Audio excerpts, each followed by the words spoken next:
Oi, alunos, tudo bem? A gente vai começar mais uma aula, né? Mais uma videoaula.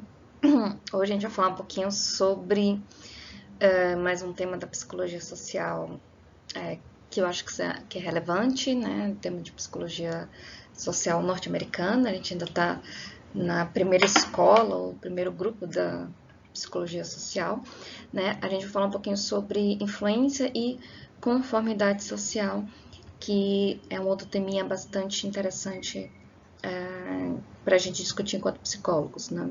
Seja atuando em qualquer área do conhecimento, né? Para a gente manter, né, nossas referências, então eu estou indicando para essa leitura, nosso texto base, esse livrinho, né, que está aí no slide, né, que é o do livro do Torres, que é o Psicologia Social, Temas e Vertentes. Também eu vou indicar mais dois livrinhos, né, que não são nossos textos básicos, mas fica indicado, que é o Psicologia Social, Perspectivas Psicológicas e Sociológicas, que é do Garrido e do Álvaro, da Garrido e do Álvaro, e também o livro do Myers, que é um compêndio de psicologia social, esse mais especificamente psicologia social norte-americana, tá? Mas nós vamos usar como referência no nosso texto esse livrinho aqui, que é o livrinho do Cláudio Torres, o capítulo de psicologia social, influência social e poder, tá bom? Bom, primeira coisinha que a gente vai falar um pouquinho sobre o texto, né, sobre o conceito de conformidade social e de influência social, né, é a questão do como essas relações nos impactam, né? Então, a gente já chegou a uma conclusão nas nossas aulas, pelo menos eu espero, que vivemos em grupo, né? Então, a psicologia social, ela é uma psicologia que tenta demonstrar pra gente que o fato de vivermos em grupo, ele é importante para a nossa construção enquanto sujeitos, enquanto subjetividade, e o tempo todo que nós estamos vivendo em grupo, nós estamos compartilhando ideias, compartilhando normas, compartilhando valores, e isso tem um papel de influenciar, né, as pessoas no nosso grupo, né, nos pequenos grupos até os grandes grupos, então, de uma maneira mais micro, né, a partir do momento que você convence, por exemplo, seus pais, seus avós, né, pessoas acima de 60 anos a não circularem na rua por conta da pandemia de coronavírus, né? Antes as pessoas não eram convencidas, agora elas são convencidas de que é preciso ficar em casa, se proteger. Então, isso você tem um nível mais microsocial de influência, até em questão, né, mais macrosocial, que é você influenciar, né, a sociedade como um todo. Então, psicologia social e o tema de influência e conformidade traz essas ideias para a gente. Mas a gente vai chegar lá daqui a pouquinho. A gente vai falar primeiro de um estudo clássico, que é o estudo de um pesquisador chamado Solomon Asch, né? Que fez os primeiros estudos, ou criou, né, essa teoria da conformidade e da influência social, né? Então, o Solomon Asch, lá na década de 50, já tem algum tempo isso, né? Ele propôs uma ideia de que, através de alguns experimentos, a gente vai ver, eu vou colocar alguns linkzinhos para vocês verem esses experimentos clássicos do Solomon Asch, mas eu vou explicar um pouquinho por alto para vocês, né? Mas basicamente a ideia da conformidade é que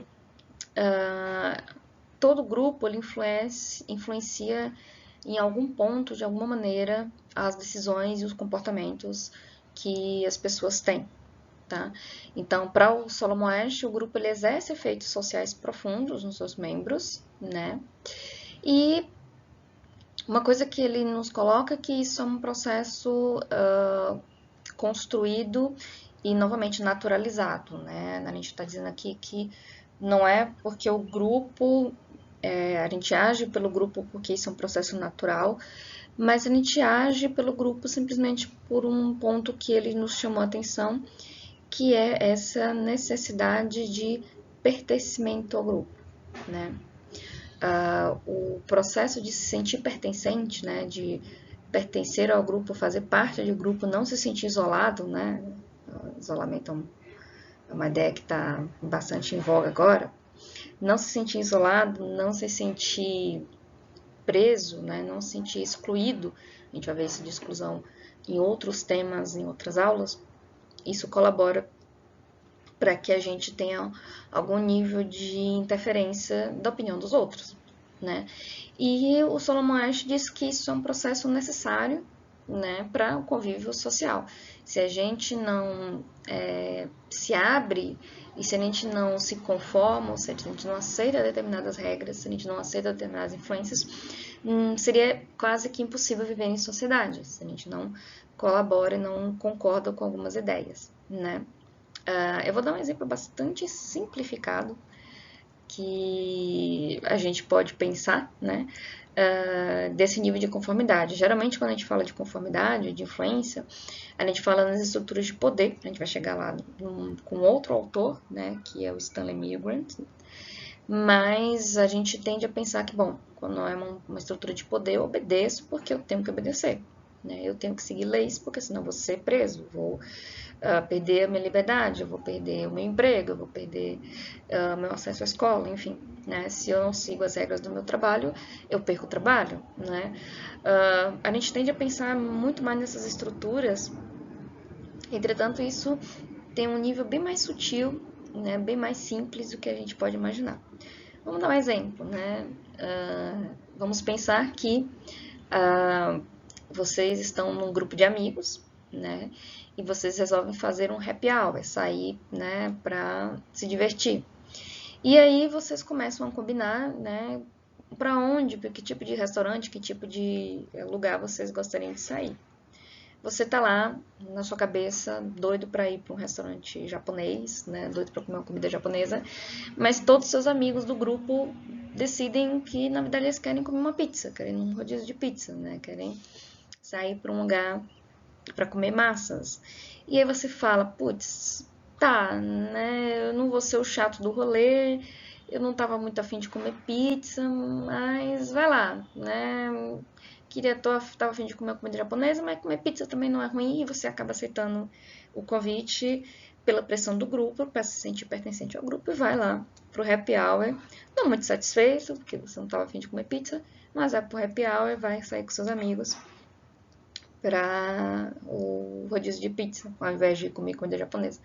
Então, esse é um exemplo muito bobo, muito simples, de como a influência, a conformidade, ela influencia, ela trabalha. Muitas vezes você, nas pequenas decisões da vida, para você não se sentir excluído, para você se sentir pertencente, para você não criar um desconforto, você acaba, né, aceitando uma determinação do grupo. Isso é o que a gente chama de um certo grau de conformidade, tá? E o Solomon Asch, ele diz que isso é um processo que acontece em todos os grupos em diferentes níveis, né? Uma coisa que ele destacou, né, em alguns perfis, claro, isso é um estudo da década de 50, né, a gente pode ter atualizações em relação a isso, mas uma coisa que ele percebeu é que a gente tende a se conformar, ou seja, a gente tende a aceitar mais a influência de pessoas que são mais conhecidas, é óbvio, né? A gente tende a aceitar as normas, as regras dos amigos, os familiares, muito mais do que pessoas que estão distantes, pessoas que nós não temos proximidade. Então, as relações afetivas, né, o nível de importância que aquela pessoa tem, ou aquele grupo tem na sua vida, ele tem um papel fundamental para você ser mais influenciado ou não, para você ter um maior nível de conformidade ou não. Outra coisa que o Solomon Asch destacou nas suas pesquisas é que as mulheres tendem a ser mais influenciadas e tendem a ter mais conformidade do que os homens. Isso não tem a ver com a questão biológica, tá? Não é porque mulheres tendem a obedecer mais, mulheres tendem a serem menos confrontadoras, mas é porque a gente tem uma criação e uma estrutura de gênero que colocou as mulheres num papel de ser mais influenciada e ter mais conformidade. Isso não tem a ver com a estrutura biológica, isso tem a ver com a estrutura social. Não é porque mulheres são biologicamente determinadas a serem mais influenciadas, mas sim porque a estrutura social sempre colocou ou tende a colocar as mulheres nesse papel mais secundário de obediência, né? Então, a gente está vivendo aí tempos de repensar essas estruturas, a gente ainda está nesse processo, tá? Mas nas pesquisas, as mulheres tendem a ser mais influenciadas do que os homens, de acordo com Solomon Asch. Solomon Asch diz que sociedades mais coletivas, mais coletivistas, elas tendem a ser mais influenciadas e tendem a ser mais se conformarem mais do que sociedades mais individualistas. O que isso quer dizer? Quer dizer que você tem uma sociedade que pensa mais em prol do outro, que tem um pensamento mais em função do grupo. Eles vão aceitar essas regras, essas normas de maneira muito mais fácil do que sociedades que são mais individualistas. Né? Novamente, vamos pegar o exemplo aí da questão do coronavírus. Né? As sociedades que são mais coletivistas têm tido mais facilidade de convencimento dos grupos sociais, de convencimento da sociedade a adotarem regras de prevenção, a adotar regras de menor exposição ao risco do que sociedades que são mais individualistas, como por exemplo os Estados Unidos, que a gente vê que o crescimento do contágio tem sido maior porque as pessoas pensam muito mais no seu eu e nas suas determinações do que no ambiente coletivo. Tá? E estudos de Rodrigues da década de 80, né, que é um pesquisador brasileiro, diz que aqui no Brasil a gente tende a ter mais conformidade, ou seja, a população sim, tende a ser mais influenciada do que outras sociedades comparativamente. Novamente, a gente está comparando o Brasil, principalmente com estudos norte-americanos, que é, né, conhecidamente um país mais individualista, com menor poder de influência, né? Então, a gente vai, né, ter aí esses processos. Também são pesquisas da década de 80, precisam ser atualizadas para ver se esse padrão ainda se mantém. Acredito que não, né? Mas fica aí um dado para quando vocês forem estudar, né? Eu vou indicar novamente alguns videozinhos no Netflix, né? Alguns documentários, e um deles vai ser o Privacidade Hackeada. Eu vou colocar o link, vou colocar o nome bonitinho no post para vocês verem, entenderem um pouquinho essa questão do poder da influência ou não. Nesse caso, o poder da influência das mídias sociais nas eleições do Donald Trump. Uma coisa que o Asch, né, nos apresenta é o porquê que as pessoas tendem a aceitar e tendem a adotar a conformidade. Por que as pessoas se tornam influenciáveis? Por que a gente segue a influência? Né? Uma coisa que o Solomon Asch nos diz é que a influência social ela é importante porque ela nos ajuda a reduzir as nossas incertezas. Então, é muito mais confortável, a gente já falou um pouquinho sobre isso na aula, a gente fala um pouquinho sobre isso na aula de estereótipos, preconceito e discriminação. A gente está falando de basicamente teorias que têm base à psicologia cognitiva. Então, a gente está falando de estruturas cognitivas, de pensamento, e pensamento é um processo ativo, é um processo que desgasta, é um processo que despende energia. A gente já falou um pouquinho sobre a questão de economia psíquica. Então, quanto menos energia eu gastar para tomar decisões, para entender a realidade. Lembra que a gente está falando que são estruturas, são processos sociais que nos ajudam a entender a realidade, que nos ajudam a compreender o mundo, seja o estereótipo, seja o preconceito, seja a discriminação. A conformidade e a influência social também são estruturas que nos ajudam a compreender o mundo. Então, se eu gasto menos energia pensando sobre isso, é melhor para mim, psicologicamente falando, né? Isso é um processo de economia psíquica. Então, se eu reduzo as minhas incertezas, se eu tenho alguém que pode decidir por mim, alguém que pode tomar uma decisão por mim, e é muito mais fácil acatar essa decisão do que o contra-argumentar, né? Aquela famosa piadinha, né? Eu pago para não entrar numa briga, né? Então, eu sou um tipo de pessoa que pago para não entrar numa briga. Então, a gente tende a ser mais influenciado para reduzir as nossas incertezas e lidar melhor com os nossos problemas na tomada de decisão. Que também é uma estrutura cognitiva bastante antiga, que a gente vai adquirindo na infância, né? Esse processo de tomar decisão. Quando nós somos crianças, a gente tem baixa capacidade de tomar decisão, e à medida que a gente vai envelhecendo, amadurecendo, psicologicamente, fisicamente, a gente vai criando mais capacidade de tomar decisão. Baseado nisso, a gente tem um outro pesquisador, que é o Leon Festinger, né, que ele criou a ideia de dissonância cognitiva, que é um modelo, uma explicação cognitiva para as questões desse desconforto. O que acontece? O Solomon Asch fala sobre a influência, e o Festinger, ele atualiza essa ideia das influências através da teoria da dissonância cognitiva. E o que é a dissonância cognitiva? É um processo também de economia psíquica que nos ajuda a nos manter mais estáveis emocionalmente e cognitivamente falando, quando as nossas decisões elas são contraditórias às nossas crenças. Lembra que a gente está falando de psicologia cognitiva, que se baseia basicamente na construção de crenças pessoais. Tá? Aqui a gente não está falando somente de crenças religiosas, mas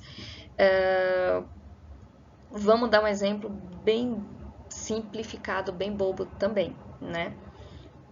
A maioria de nós aqui escolhemos fazer psicologia, né? Ou fazemos psicologia muitas vezes porque a gente tem uma crença de que nós não somos bons em matemática, né? A gente tem um pavor aí das aulas de estatística, tem pavor dos números, né?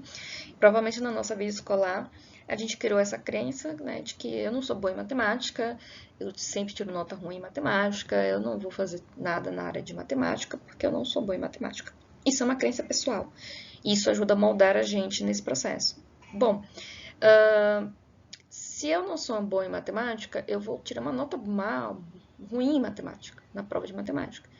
E você tenta estudar, você se mata de estudar para aquela prova e você tira uma nota ruim. Então, as suas crenças é de que você está vendo, você não é bom em matemática, mas o seu comportamento demonstra que você estudou. Então, o que acontece? Poxa, eu me esforcei, estudei para poder tirar uma boa nota em matemática, mas eu fui mal na prova. O meu comportamento, ele é diferente, né, da minha crença. Então, o que a dissonância cognitiva faz? Ela fala assim, mas eu fui mal em matemática porque eu não sou bom aluno. Porque realmente eu não nasci para matemática, não tenho um talento para matemática, eu sou bom em outra coisa e não adianta nada eu estudar para matemática. Então, a nossa mente, né, vamos colocar assim, a nossa crença, ela tenta adaptar esses resultados da realidade e isso a gente cria a dissonância cognitiva para a gente não se sentir desconfortável. Um outro exemplo que é bastante comum de dissonância cognitiva é a questão do fumo, do cigarro. Aqui a gente não está avaliando, fazendo juízo de valor da questão do hábito de fumar, né? Porque isso é uma liberdade individual.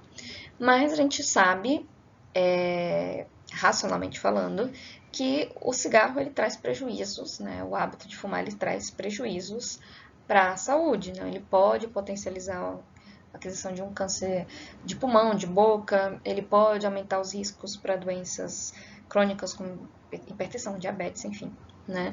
Então, há dados científicos que demonstram que o hábito de fumar ele é prejudicial para a saúde. Só que eu continuo fumando porque o fumo me acalma, porque o cigarro é uma forma de eu me relacionar com pessoas. Então você ao mesmo tempo tem esse desconforto psicológico, você sabe que fumar não é um bom hábito de saúde, mas você vai falar, bom, mas eu posso parar quando eu quiser, é só um cigarro, não faz mal para ninguém, eu não estou prejudicando ninguém, só a minha própria saúde. Então, para você lidar com esse desconforto que a questão psicológica te traz, o racional te traz, a gente cria essa dissonância cognitiva.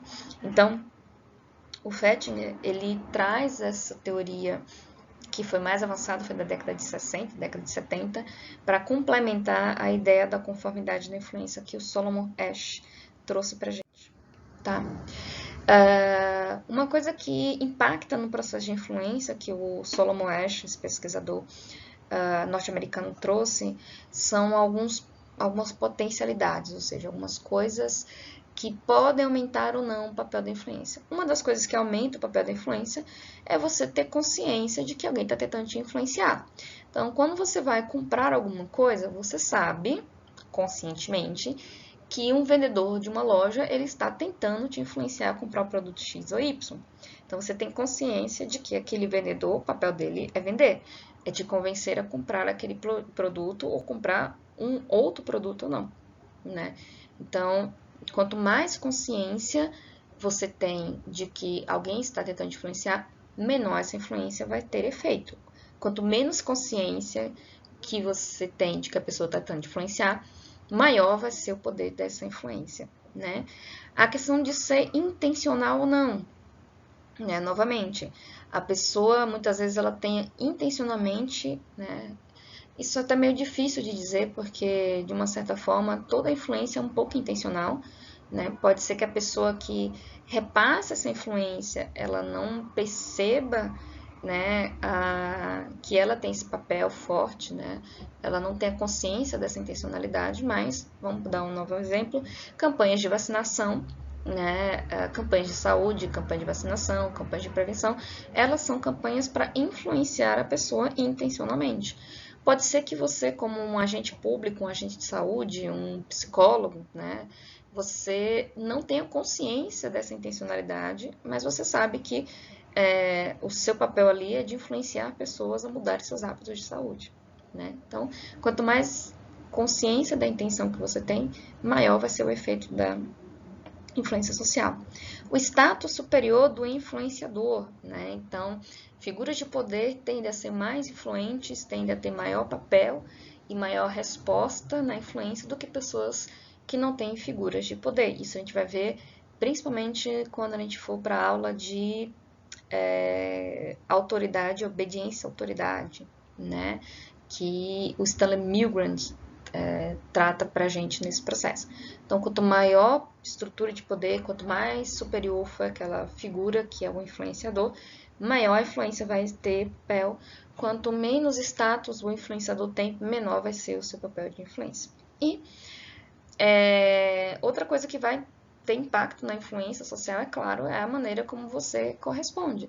Se você é uma pessoa que é, entre aspas, facilmente convencida, você tende a ter uma resposta muito mais positiva ao influenciador. Vamos dar um exemplo, né, comum. As crianças, né, tendem a ser mais responsivas, ou seja, tendem a responder de maneira mais positiva à influência do que os adolescentes. Os adolescentes, eles são pessoas mais contestadoras.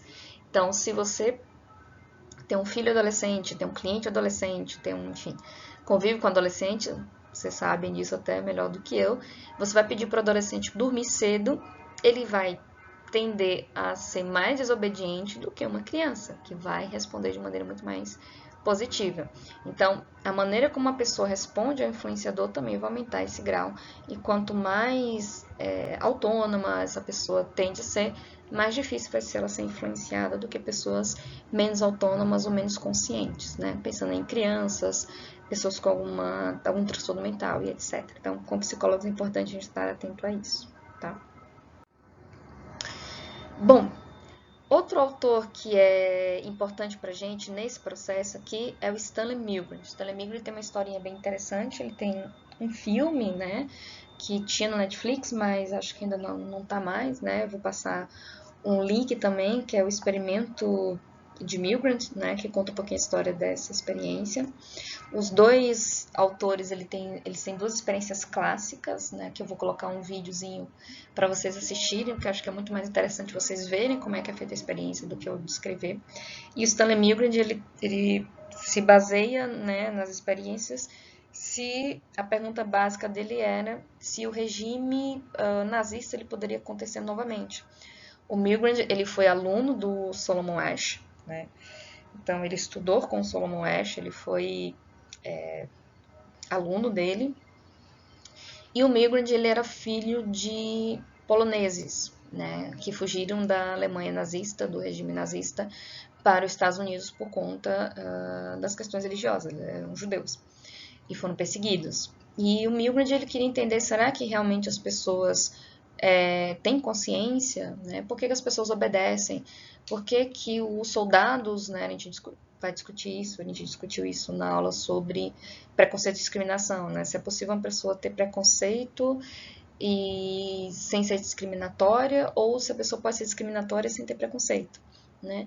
E o Milgram queria entender por que as pessoas obedecem cegamente a autoridades, né? Essas pessoas, elas tendem a seguir cegamente ou não, né? E ele fez uma experiência, né? Que era uma experiência que as pessoas deveriam dar choques que não eram reais às pessoas que estavam sendo experimentadas, né?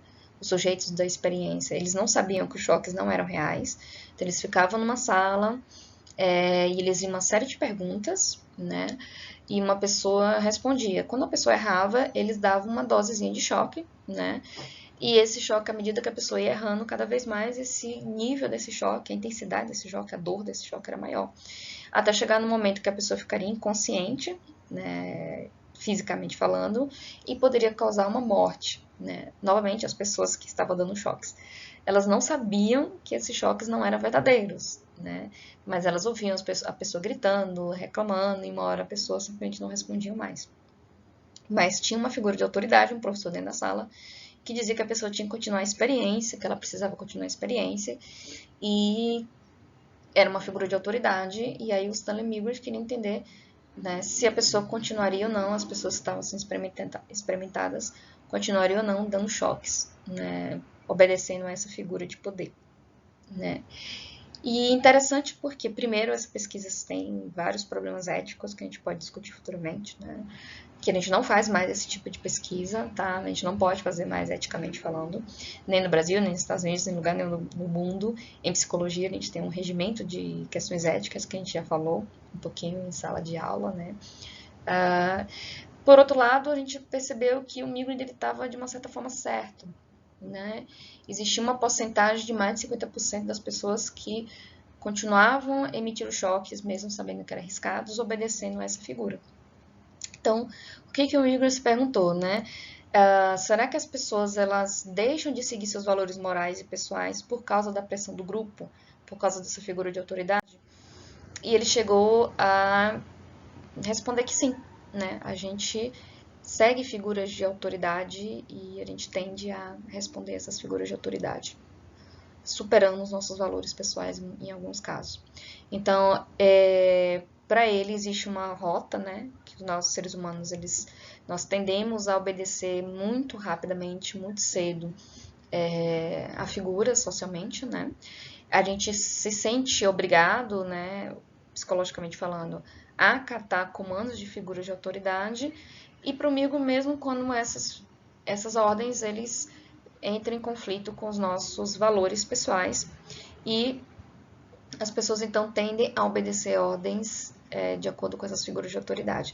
Novamente, o Milgram não está dizendo que as pessoas não podem desobedecer, né? Até se não existisse desobediência, não teria como mudarmos padrões e valores sociais. Mas a gente tende, novamente, a ter figuras de autoridade, porque isso é mais confortável emocionalmente, né? Lembra da dissonância cognitiva, da economia psíquica. Então, no grupo, a gente tende a obedecer muito mais do que a desobedecer ou confrontar ideias, né? Uma coisa que é interessante, a gente vai ver num outro videozinho, quando a gente falar sobre grupos sociais, a gente vai ver uma pesquisa bastante polêmica sobre a questão da violência, então, né, a gente vai ter uma aula só sobre isso. Mas, em geral, pessoas ditas normais, ou seja, pessoas que não têm patologias, que não são sociopatas, psicopatas, passam a se comportar, né, conforme os papéis sociais que nós somos determinados. Então, quando nós somos filhos, a gente tende a se comportar de jeito, como pais, como trabalhadores, como estudantes, né? E a gente tende a obedecer esses papéis. Essas pessoas que têm posições de poder tendem a usar esse poder e essa autoridade acima dessas pessoas, e esse grupo que se sente subordinados tende a obedecer essas figuras de autoridade.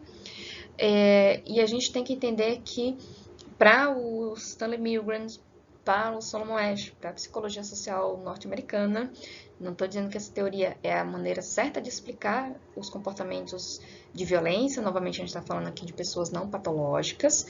Isso é uma forma de explicar, não quer dizer que é o melhor modelo, não quer dizer que é o certo ou errado, mas é um modelo que, por exemplo, eu acho que é super válido, que faz sentido, é a situação e não as pessoas que geram comportamentos cruéis. A gente vai ter uma aula só para a gente discutir isso e alguns experimentos que reforçam essa ideia. Okay? Para a gente ir finalizando, o Stanley Milgram ele diz que qualquer vida social, a gente estar em uma vida social, ela requer algum tipo de obediência. A gente não pode viver numa sociedade, aliás, uma sociedade não tem como viver de maneira completamente sem estruturas hierárquicas, sem estruturas de obediência para o Stanley Milgram. Ele acha que a sociedade ela precisa de estruturas, a gente não pode viver para ele numa anarquia, né? Então tem que ter algum tipo de grau de obediência, né? E a gente se conforma. E, consequentemente, a gente precisa se conformar em algumas regras sociais. Para ele, quanto mais distanciamento, né? A gente vai ver isso também na despersonalização, na próxima aula. Quanto menos contato visual, menos contato verbal, menos proximidade você tem, você tende a ser mais obediente, né? Então, o grupo é ao contrário da ideia do Solomon Asch. Quanto mais contato, mais proximidade, mais relações emocionais, você tende a ser mais influenciado, mas em questão de obediência, a gente tende a obedecer quanto as figuras de poder, elas são as mais distantes. Né? Então, quanto menos a gente tem proximidade, menos a gente tem relações afetivas, maior existe essa relação de autoridade. E, né, outra coisa também que é interessante que o Solomon Asch, que o Stanley Milgram, perdão, nos diz é que quanto maior, né, a proximidade social a gente tem, né, maior a gente tem a identificação com vítima e diminui a obediência, como a gente deu um exemplo na questão da polícia militar. Eu vou dar também um exemplo de um episódio, né? Acho que até comentei no episódio do Black Mirror, que é uma série da Netflix. Por favor, não assistam com menores de idade. Esse episódio especificamente é um episódio bastante pesado, tá? Mas como a gente falou um pouquinho lá da ideia do estereótipo, preconceito e discriminação, quando a gente está falando dos policiais militares. Quanto menos identificação eles têm com aquele grupo de professores, de estudantes, trabalhadores da saúde, enfim, que ele está reprimindo, mais obedientes eles se tornam.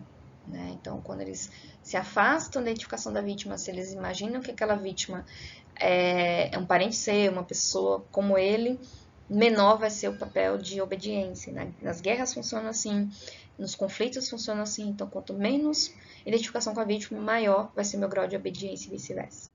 Ok? Então, outra coisa que o Torres, né, o Cláudio Torres, o texto de referência que a gente usa, ele tenta trazer um pouquinho essa ideia do jeitinho brasileiro, né? A gente comentou um pouquinho sobre isso em outras aulas, né? Pode ser entendido na questão da conformidade da influência, né? Então, o jeitinho brasileiro, né, essa ideia que todo brasileiro tem um jeitinho, a lei de Gerson, né, a lei né, do meu primeiro, ela pode ser uma visão abrasileirada, né, tropicalizada da influência social. Então, o jeitinho brasileiro é um jeito de improvisar soluções para situações problemáticas, né, lidar de maneira coercitiva nas instituições. Então, eu vou pagar uma cervejinha para o guarda de trânsito não me multar, né, eu vou tentar burlar as regras, né, tentar usar a minha influência para lidar com os problemas da minha realidade. E aí você tem que esse jeitinho brasileiro ele tende tanto a ter uma admiração quanto uma contradição, né? A gente admira e a gente tende a rejeitar, dizer que o brasileiro, que o Brasil dá desse jeito porque nós somos corruptos, que em países X, Y, Z existem as regras, existem as normas, as pessoas são civilizadas por conta disso. E que de uma certa forma isso é correto, né? Os brasileiros, nós temos regras no Brasil, no nosso país é um país que tem bastante leis, não é que as leis são duras, é porque a gente não segue, muitas vezes as leis não são aplicadas, não é porque não existe leis. No Brasil, pelo contrário, né? Nós somos um país que tem muitas leis, mas muitas dessas leis não são executadas. Então a gente admira os alemães, a gente admira os japoneses, a gente admira os norte-americanos, porque eles seguem as leis, porque lá não existe essa bagunça que é no Brasil, né? Por outro lado, a gente também adora, né? O brasileiro tem que ser um povo estudado, tem aqueles memes da coxinha de 3 quilos, né? Que o brasileiro dá um jeito para sair de um engarrafamento, né? Que o brasileiro é um povo criativo. Ao mesmo tempo, a gente admira esse jeitinho brasileiro, esse jeito de subverter, de fazer as coisas de maneira um pouco diferente.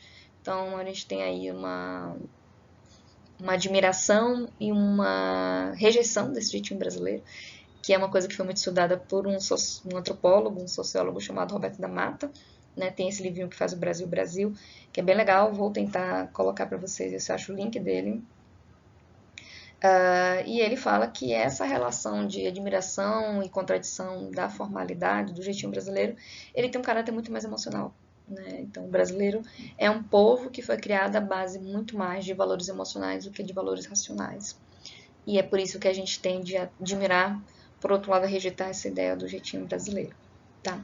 Então, a aula de hoje, a gente entendeu um pouquinho, né? Espero que vocês tenham entendido um pouquinho o que é a ideia, a teoria da conformidade social e da influência social criada pelo Solomon Asch lá na década de 50, a teoria de obediência e autoridade que foi criada, né, estudada principalmente pelo Stanley Milgram, e como essas duas teorias, principalmente a da conformidade social, pode ser abrasileirada aí pelo jeitinho brasileiro, como nos mostra o Roberto da Mata.